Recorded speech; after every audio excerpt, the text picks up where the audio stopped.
What is up, guys? I was thinking about making this video for a while now. Obviously, I waited a few weeks in to get a better understanding of the season.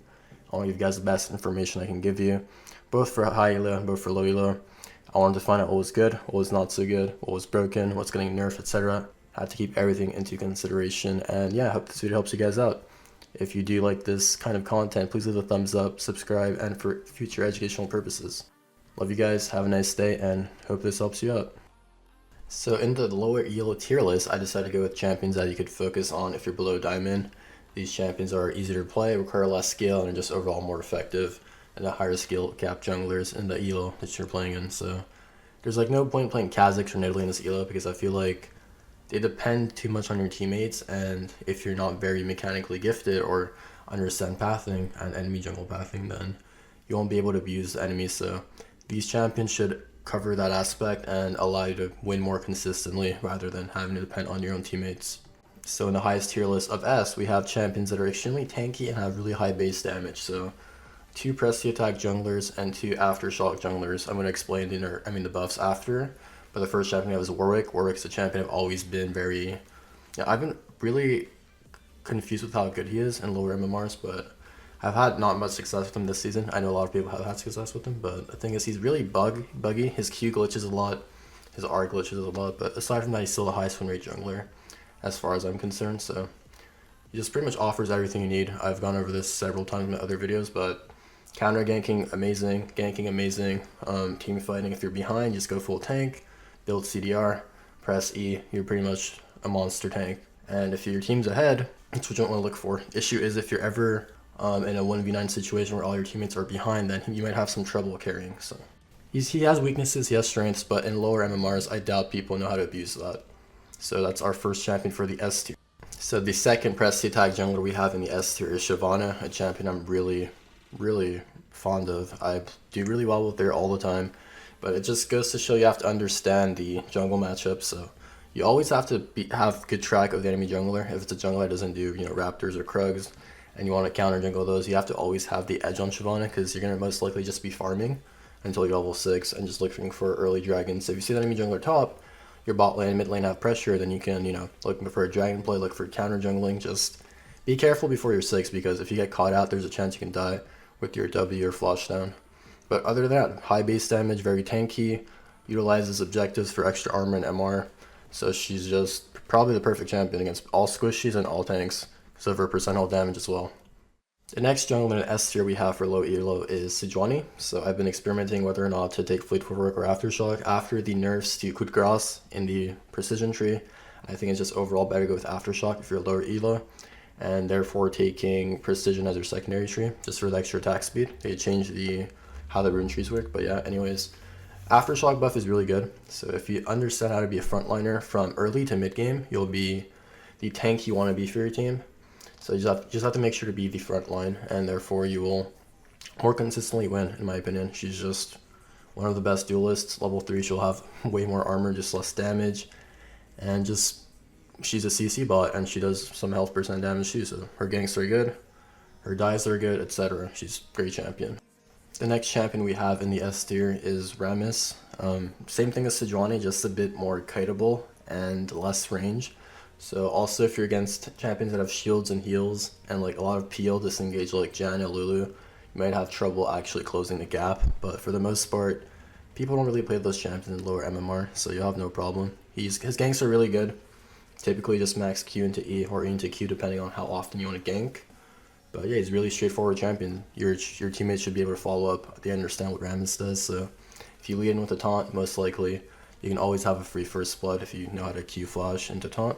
Alright, I almost forgot one last champion, so it's not 4 champions, 5, because this champion hasn't been like beyond C or D tier in like over a year, so pretty sure you're all familiar with how broken Nunu is. It's like all over Reddit. His W is like worth over 4,000 gold, and also I've played him and I felt like he does way more damage as well. So your clear is better, you do more damage, you make your teammates more useful, you still have that objective secure, and yeah, only issue is his early game ganks, and there's not really a rune tree that's really great for him.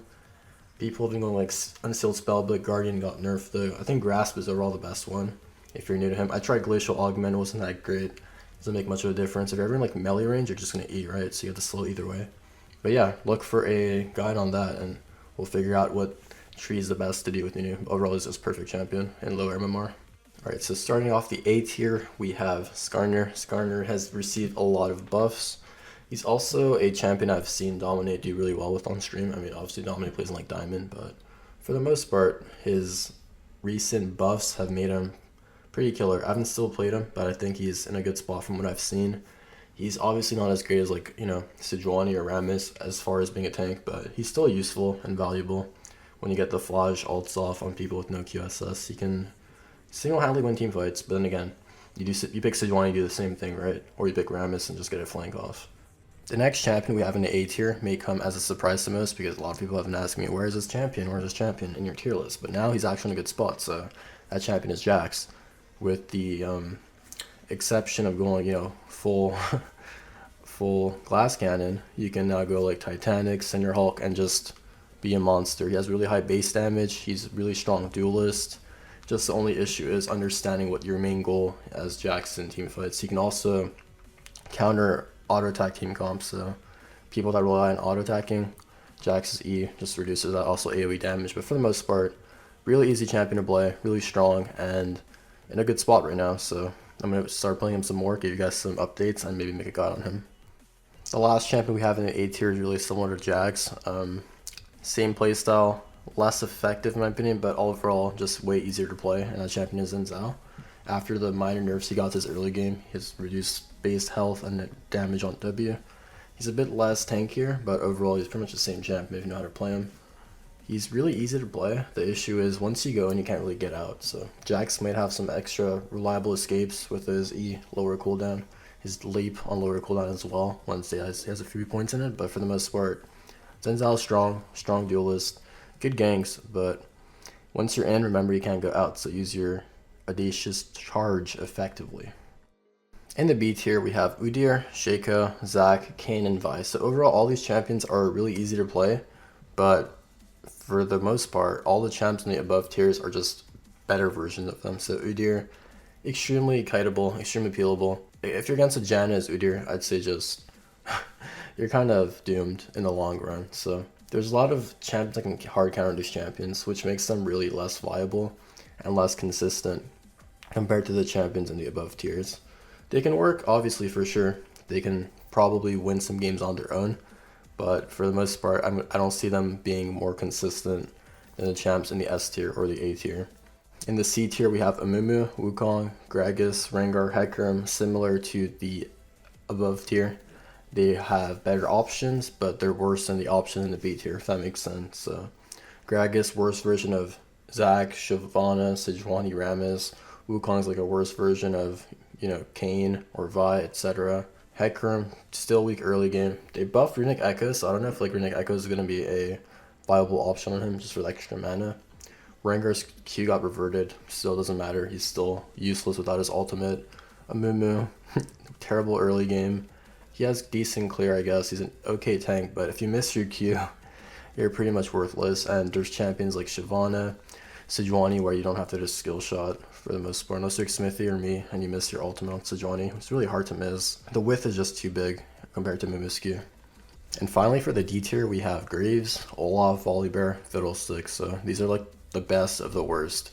Obviously, you're not going to see champs like Kha'Zix or Nidalee, Elise in this tier because I don't feel like you should ever focus on those champions. Once you need to get a use of the easier / worse champion that require less skill first before moving on to the powerhouses, carries that require actual skill and mechanics, macro, game knowledge, etc.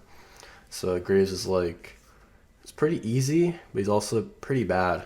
And ever since the lack of magic resist from his E, quick draw, he's been pretty much worthless as a champion. Probably the only change he needs to be viable, in my opinion, beyond 50% win rate.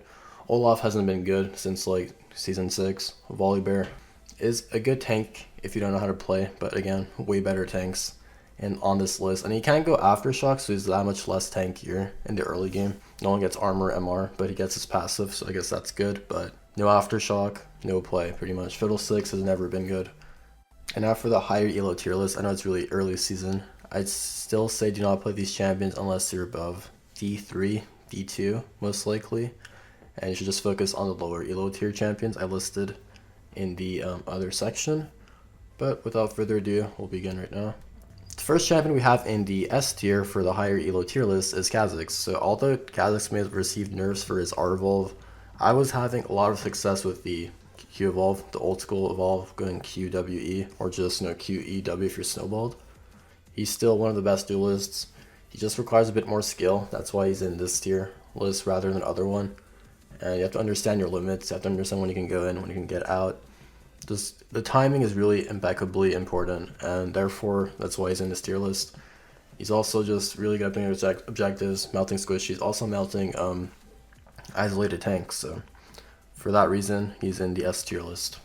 The next champion we have in the S tier list is Sejuani. So she's both valuable in low MMR and high MMR. I think in high MMR she should probably run Flea Footwork though, just because the degree of players you'll play with, you'll have a harder time getting your frost off. But yeah, for the most part, she has some weaknesses, mostly strength.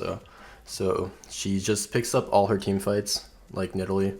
She has escapes, she has dashes in, she can go all in, yet get out. But for the most part, still an amazing champion at every MMR.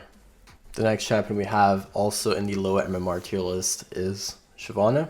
So like I said, a lot of base damage, health percent shred, easily takes objectives, easily counter ganks or counter farms once you have information on where the enemy jungler is, and just overall an amazing champion. Just her pre-6 is really weak, so you obviously have to play weak and wary and just play off the information that you have or can receive for yourself. The last champion we have in the S tier list, comparable to Sejuani and Shyvana, whereas he's valuable in both MMR, is Nunu. I mean, pretty brain dead. I explained this already. Doesn't matter how good or bad you are at jungle. If you pick Nunu, you have a higher chance of winning. Simple as that. The first champion we have in the A tier is Nidalee. So I still think she's a great champion despite the spell thieves, Frost Fang, Frost Queen's nerf, etc. She still can make a lot of gold on her own. And her items aren't that expensive, so it's not too big of a deal. Obviously you'll end up probably half an item to an item shorter as the game progresses. But for the most part, she has so much early game impact and pressure, and she can outduel anyone if you play properly, mechanically perfectly, like I do. Just kidding. You should have the advantage for the most part in pretty much all the jungle matchups. She beats melee junglers and tank junglers and range junglers if you just get the jump on rather than being jumped on. So the only issue is knowing when to go in. And if you master her, she's probably S tier. The next champion is Kindred. She doesn't really have a high skill cap. It's just more about being reliant on your teammates. So if they pick like really weak early lanes and you have to like work for your marks, and the enemy team has way stronger lanes and wave priority and lane priority, then it gets really hard for you to get those marks and that scaling up. So if you're against weak early teams and you have strong lanes, I'd recommend picking her. From like for base races or just overall deny some assassins or Twitch ultimates, etc. She's good for the most part. Also really good against tanks. Just the issue is if you have 3 assassins on you, there's a problem because they're not going to use all their cooldown. They're just going to wait for your ult to wear off. And that's the most problems I've had playing Kindred versus multiple assassins. Next champion in A tier is Ivern. So this might come as a surprise to most people, but I've seen a lot of success with Ivern in higher MMRs. Just the champion's so brain dead. Doesn't need much gold at all. He's just overall like the Jan of jungle as well. You have a higher win rate because you shield your teammates without having any problems whatsoever. Only issue I have with Ivern is his early game pathing. If you can get caught out by like a Nidalee, Elise or something that's really aggro early game, you might be doomed. But for the most part, he outscales everything. Well, he doesn't really outscale, he just makes his teammates outscale harder, if that makes sense. So just learn his pathing if you want to start playing this jungler. You'll probably have a gold KDA, but there's definitely some cases where he's not that valuable. So if you have like split pushers that don't want a team fight and you're just on the run trying to chase them down all the time, you'll probably end up losing the map in the later stages of the game. Next champion is Rek Sai. So you can both go tanky and DPS on Rek Sai. I'd recommend going electrocute. I don't think press attack is that great. If you're behind and want to go tanky, then that works too. You have high base damage. The only issue is you'll probably have to go with Aftershock. I'm not sure how great that is. It used to be pretty good. It's probably less good right now, but for the most part, overall good champion. Easy to play. Just the issue with Reksai, in my opinion, is all the stopwatches in the meta. So if you're looking for a dive, which is what she excels at, because she can exchange tower aggro, you might find yourself short because of all the stopwatches. So you just get those out of the way, and then your dives should be smoother. Last jungler in the A tier is Jax, also in the lower MMR tier list. Just I've seen a lot of people playing high MMR and having a lot of success with it. Myself, I have to look into it more, perhaps make a guide on it, but for the most part, he's really strong. And yeah, he's a good duelist. You go tanky, have high base damage, and you can absorb a lot of damage for your teammates.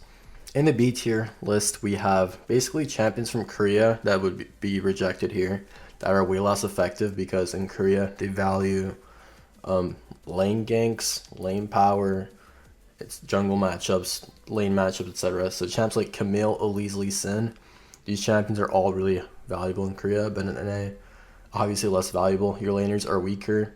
Your enemy junglers pick power farmers or scalers that don't rely on early advantages. So Camille, Elise, Xin, good champion in Korea, not that great in NA. Can still work, but obviously not to that degree. Also, champions like Zac, J4, Warwick. I think Warwick could be a bit higher, but just with the lack of success I've had with him, probably B tier. J4 has been nerfed a lot. Still useful, but if you miss that EQ, you're pretty useless in the early game. And then Zac is just a worse version of the tanks I've mentioned above. In the C tier, contrary to Nidalee, a champion that really relied on spell thieves is Evelyn. Her win rate has gone down to like 4 to 5% lower than it used to be. She was probably the best jungler in the game as far as being able to solo carry before the nerf hit, of course. I never really got an understanding of her. I never really started playing her or practicing her, so I'm pretty happy she's gutted for the most part. Next champion's Ekko. He got an attack speed buff. I don't think you should ever play Ekko jungle unless you're like shifter and don't know how to play anything else, but Rengar and Kayn are the two last junglers in the C tier. Same thing, Rengar and Kayn are really useless early game until it hits 6, or get their evolve evolutions. So you can just play better power farmers over like Shyvana, Nidalee, that just offer way more to your team, more presence, more range, more appeal, etc. And finally for the D tier, we have the worser versions of the better champions. So Hecarim, I know he's been played in competitive by Moon, but probably extremely comp reliant or counterpick team comp. Graves as well. So every time you make a play with Graves, just remember, if you played something else, it would have been way better. That's how I see it when I play Graves. And then Gragas, of course, shittier version of other tank junglers. So do not play the C or D tier, in my opinion, in a higher MMR. So I put a lot of work and effort into this video, getting you guys the information I can get. Hopefully I didn't forget any junglers. I've played over like 200 games in the new season so far. Yes, I was extremely sick, had nothing to do with my time. Tarzaned God is my stream account, or just my main account for now.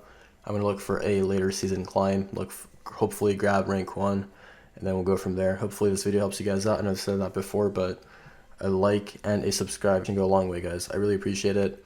Good luck on your climb, your journeys to reach the top, and without further ado, have a good night, guys. Take it easy.